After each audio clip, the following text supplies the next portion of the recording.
basically it's an open forum question and answer period. So if somebody would like to stand up, preferably come to the front.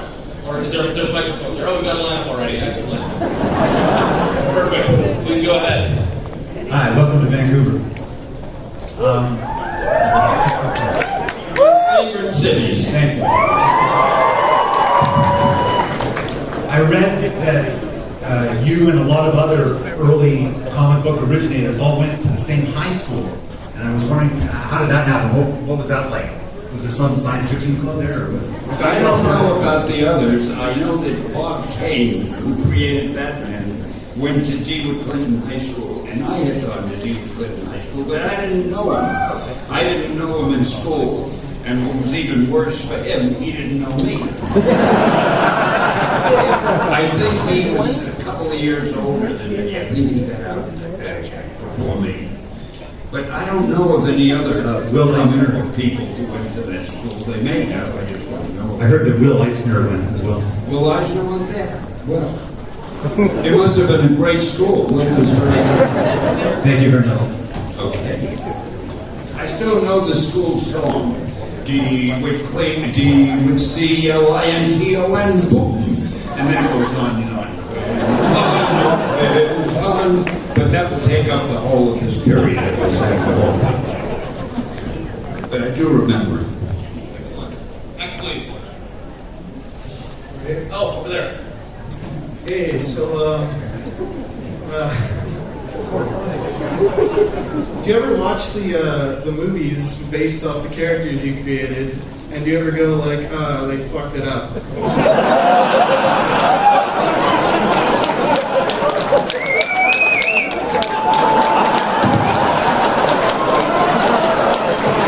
Next question.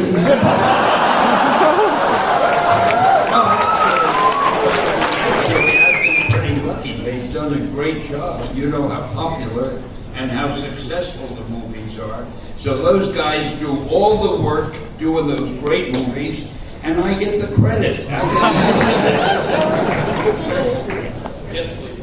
Mr. Lee, if you could take any of the characters that you've created that haven't already been in a movie and cast any actor, which character and which actor? I don't hear as well as I did. I hear your voice. I couldn't make out the words, but he's going to help me. What is it? So, if there's been a character of yours that hasn't been made into a movie yet, which one would that be? Who would you like to see as the actor? Oh, there are a few of them. I'd like to see the Black Panther made into a movie. I can tell you that it will be. I'd like to see Doctor Strange, and there are quite a few others. I cannot tell you who I would like to play the role, because I don't even know most of the new young actors. The ones I know I'd like Leonardo DiCaprio to be somebody. I met him before he was in Titanic, before he became a star. He was like 16 years old, and he was the nicest kid in the world. And we've still been kind of friendly. I'd like Matt, what's the name of the guy who played in the, oh, damn it. It's like a series that whose name is Matt Damon? Matt Damon! I like Matt Damon. I'm doing another movie which is not a Marvel movie. I have another company called POW, P-O-W Entertainment. And we're doing some movies now too. And we have one movie that Tom Cruise would be perfect for. And unfortunately, we thought we'd get him, but he's got 3 movies he's committed to that he has to do first, and I'm not going to wait for 3 years. So we're looking for somebody else. Anyway, that's another subject. Thank you. Next question, please. I was wondering, what was going through your head when you created the character of Tony Stark? What inspired him? Sorry, I didn't hear the name of the character. You didn't hear it either? Oh, my ears. Tony Oh, Stark. Tony Stark, I'm sorry. What about What was Tony? going through your head what were you thinking about when you created Tony Stark? I was really thinking about Howard Hughes, who was incredibly wealthy, who was kind of strange and who was very inventive. And I thought it would be great to get a guy who's a millionaire or a billionaire, but he's got personal problems. And I figured the best problem I could give him would be a problem with his heart. So, and he became our most popular character with female readers. We got more fan mail from females. I think they liked the idea, A, that he was rich, B, that he was handsome, and C, is this rich, handsome guy with a physical problem. If he'd only let me nurse him, I could make him so happy. I'm sure every girl felt that way. Great. Next question, please. During your free time, what do you like to do the most? What do you like to do most in your free time? Go to conventions like this in Florida. Actually, I have almost no free time, and I like it that way. I like to be busy. Next question, please. Hey, I know a lot of people here like me are a fan of your old comics from the 60s, and you had some creative titles like Here Comes the Mole Man or The Mole Man Cometh. I was wondering what your inspiration for those kinds of titles were.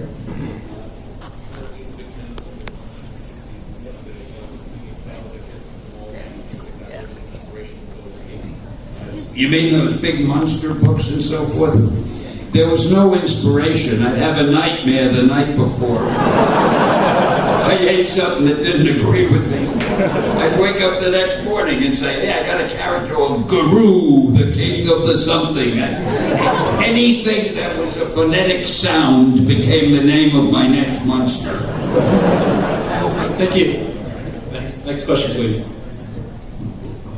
Hey Stan, I was watching one of the web shows you do, and you just made this funny comment about DC. And I guess what I was wondering is, in what ways did DC influence you to try and do something different or something similar? But it obviously influenced you in some ways. So,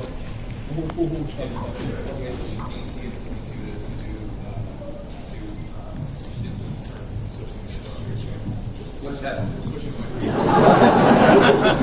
Was that microphone too loud? I was deafening then, right? That was the question. How did DC If what DC was doing influenced you in any way, what you were doing? Oh, what DC did influenced me tremendously. Because I would read their stories and say, I've got to write things that are the exact opposite.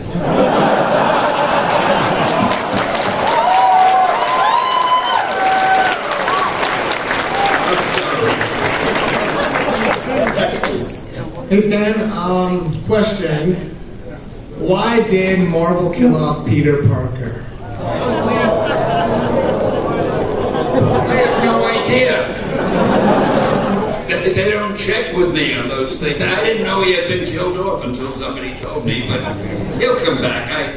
It's very unlikely that Peter Parker is going to stay dead. Even though I have no more knowledge of it than you do, I would bet my last dollar he'll be back.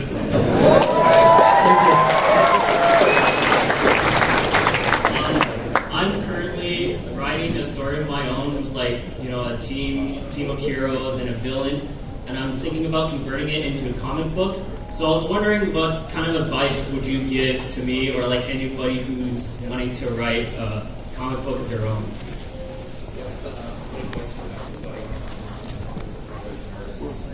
Well, that's the toughest question I could be asked. Sorry. No, seriously, if you're a writer and you want to break into comics, it is so difficult now, unless you're a professional writer or you've had things published that you're very proud of in prestigious magazines or books, because the top writers now in television and in Hollywood, believe it or not, and novelists, they're all getting into comics. They're all writing comics because comics suddenly is the place to be if you're a writer, because there's always a chance your story may be adapted to a movie and then you make a lot more money. So they have the top professional writers now in comics. So if you're somebody who hasn't worked professionally as a writer and you just contact an editor and say, I'm so-and-so and I'd like to write so and such and this is my idea, the chances are they won't even read the idea because they're dealing with professional writers and they don't want to waste time training somebody. So I don't know what advice really to give a writer except if you can get published somewhere else or do a TV series or something, or you don't have to do the whole series, but do a few TV scripts that are used so you can show the editor you're a professional, then he'll consider you. It's easier for an artist. Now it isn't really easier because you're up against the worst competition, the greatest competition in the world. But the reason I say it's easier, if you are really good and you draw some beautiful pages and submit them to an art director, he could tell in 1 minute, wow, this guy is as good as the guys I'm using. I'm going to call him. But a writer can submit a few pages of words and the guy isn't even going to bother to read them. So that's the reason, if you're an artist. But you have to be as good as the artist they're already using, or else why will they hire you? So it is really tough today to break into comics unless you're able to get a job as an assistant editor or an assistant production person or something and sort of work your way into it.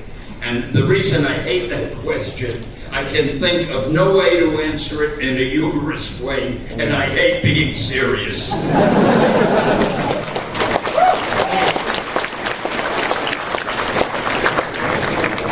Hey Stan, just want to say I'm a huge fan and I enjoy looking for you in your little side roles in all your movies that come out. I guess my question is, of all the notable characters that you created, which is your favorite film adaptation? Of all the notable characters, and I missed the rest. That you created, which is your favorite film adaptation? Oh gee, there were so many I liked. I loved the first Spider-Man movie and the first X-Men movie. And the first Iron Man movie. It's like the first movies are always so good, but the follow-ups are good too. Iron Man has been great, Spider-Man has been great. To me, they're all great. I mean, I go to the theater and I see these movies and I marvel at them. The directors just, I gotta tell you a funny thing about that. I changed the name of our company. It was called Atlas. And after we came out with the Fantastic Four and the other characters, and I saw that we were building a fan following, I said to the publisher, let's change the name. And I came up with the word Marvel, because I love advertising, and Marvel is a great name to use in advertising. You know, you can have phrases and slogans like, make mine Marvel, welcome to the Marvel age of comics, Marvel marches on, and so forth. Well, National Comics, which was the DC publisher, decided to change their name because we changed ours. So we became Marvel. And what did they come up with? DC. I will say no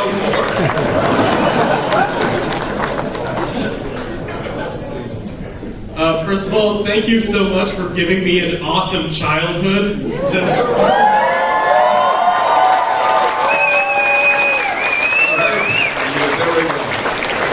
I did it all for you. Oh, that made my day.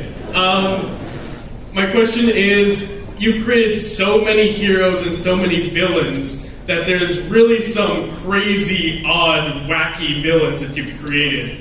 What is the weirdest character that you can think of that you've created? What is the weirdest character that you think you've ever created? The weirdest? You know, I never thought about it. I wasn't aware that I've ever created weird characters.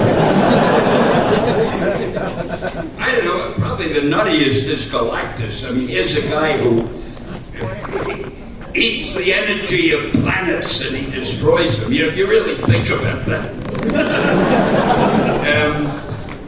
And the Silver Surfer, you got some naked guy flying around.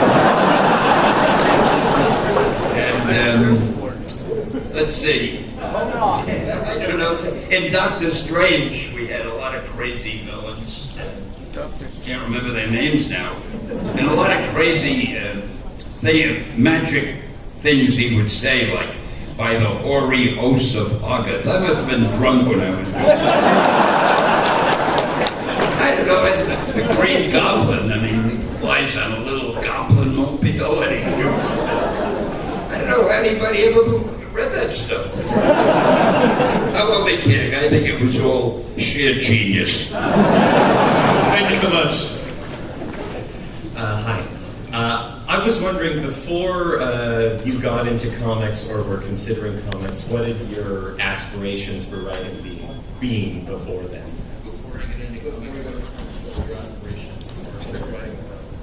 I wanted to be a writer. I wanted to write the world's the great American novel. I didn't even know what that meant, but I read it somewhere, the phrase. And I wanted to be an actor. I used to go to the movies and I'd see guys like Errol Flynn. Some of you are too young to remember Errol Flynn, but he was Captain Blood and he was Robin Hood and he was the sheriff of Dodge City, and he was my idea of the way a guy should be. So I wanted to be an actor. I wanted to be in advertising because I love advertising. I love advertising things and making up slogans and stuff like that. So I guess really most of what I wanted to do had to do with writing. The one thing I never expected when I was young was I'd end up in the comic book business. It never occurred to me. And what happened was I heard there was a job open at this publishing company which published movie books and confession books and men's books, all kind of magazines. And they also had a little comic book line. So I went up there to apply for the job as assistant. And it was the comic books that needed the assistant, and that's how I got into the business. I never expected to, and I never thought I'd stay in it. I figured I'll stay there for a little while, get some experience, and then work for a real magazine. So, you never know. What'd you say? You asked how that was working out for you. I'm still hoping that... still hoping I get out into the real world. Hey Stan, my name is Brendan. So growing up, your characters, I always looked up to them because they really instilled me with morals and justice. And I was just wondering, how do you feel being such a huge inspiration, not to just everyone in this room, but millions of people around the world? Your characters instilled a lot of values and morals and good characters. How do you feel having inspired so many people, both in this room and around the world? Well, to tell you the truth, I feel, how come I have to pay taxes like everybody else? I should be tax exempt. I've done so much good. I don't know.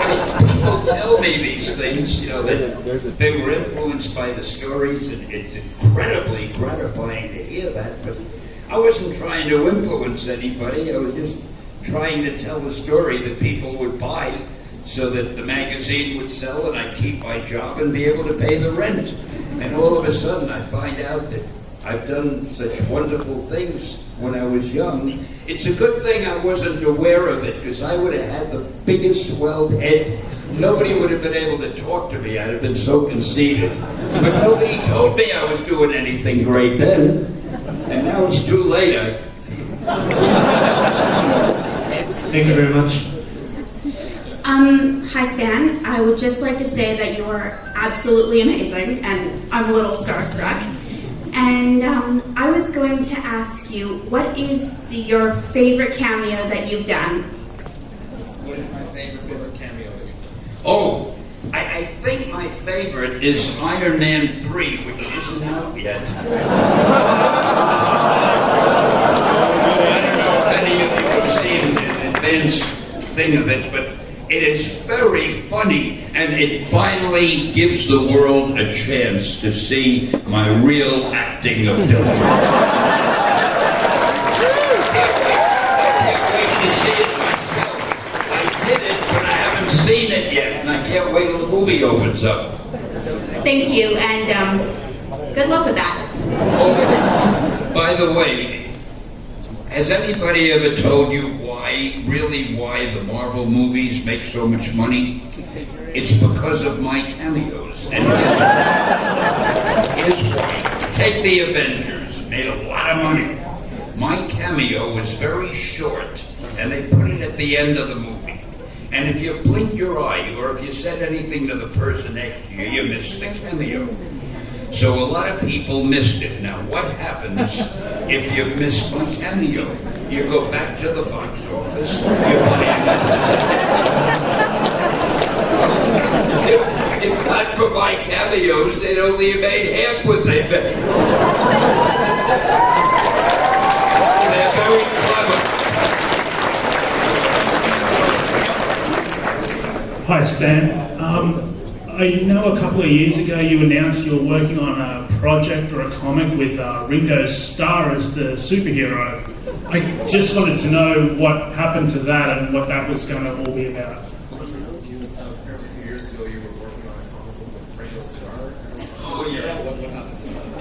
You know, it's a shame. I got friendly with Ringo Starr. In fact, we have a photograph of me playing the drum and him reading Spider-Man, which is a very funny photograph. We thought we would do a cartoon series making him a superhero. And I thought his drums and his drumsticks would be his weapon in some way. But everything that I suggested, he didn't want to do. I wanted to mention his wife. No, you can't mention my wife. I wanted to mention the fact that he had been a Beatle. No, you can't mention that. And there were so many things I couldn't mention that we weren't left with anything because he was just a guy who played a drum. We stayed friendly and all that, but we never, you know, he got busy with other things and I got busy with other things. And maybe someday we'll get back to it, but it just sort of faded away.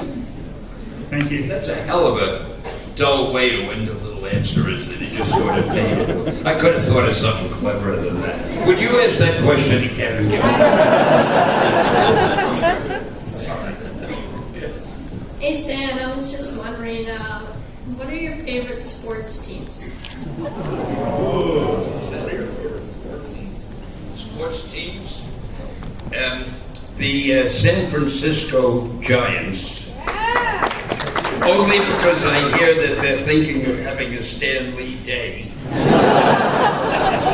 I thought that they were a basketball team, but somebody told me different. No, I'm kidding. I'm not as big a sports fan as I used to be. And I'll tell you, that reminds me of another story. Do you know how you can have a whole conversation with somebody without saying anything? When I was younger and lived in New York, there was a time when I was just too busy. I stopped following sports. I didn't know what was going on. And I would take a cab to go somewhere, a taxi. And the taxi driver would say something to me like, "Hey, what do you think of the Yanks?" So I'd say, "Man, isn't that something?" And he'd say, "And how about Joe DiMaggio?" I said, "Hey, you can say that again." We have a whole taxi ride with him saying things and me giving non-answers. And when I got out of the cab, he'd say, "Oh, I enjoyed talking to you." He thought I was, you know, and I realized it's possible. There are so many expressions that are meaningless that you can use in conversation, that you can talk to people all day without saying anything. You know, and which is another subject. Maybe I'll write a book about it someday. Thank you. Excelsior, this is amazing. I have a two-part question. Is Thanos going to make a cameo in Star Wars Episode 7?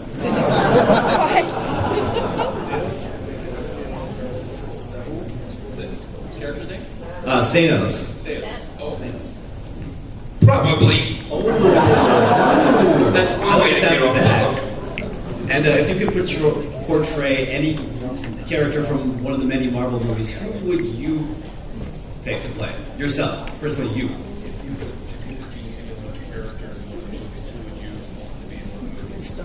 Whoever gets the girl. That's a good one. So Tony Stark. I never really thought of that. Obviously, I would like to be Tony Stark. He's a little too old, though. We've got time for two more questions. please. First off, Mr. Lee, I just want to say, when I was little, your comics actually is what made me learn how to read. So thank you for that. But actually, my question is, with all, like, you're basically one of the only people in the comic book industry who is almost as recognizable as his own characters. And I'm just kind of thinking, like, in your career, what's really pushed you to make your presence well known with your characters, and like in the movies and all the conventions and all that? All right, summarize it in 2 words. Next. No, I'm kidding. You're probably one of the only artists who's as recognizable as any of your characters. Has there been anything that's sort of pushed that or driven that, or has it just happened? No, the fact that I'm so incredibly good looking.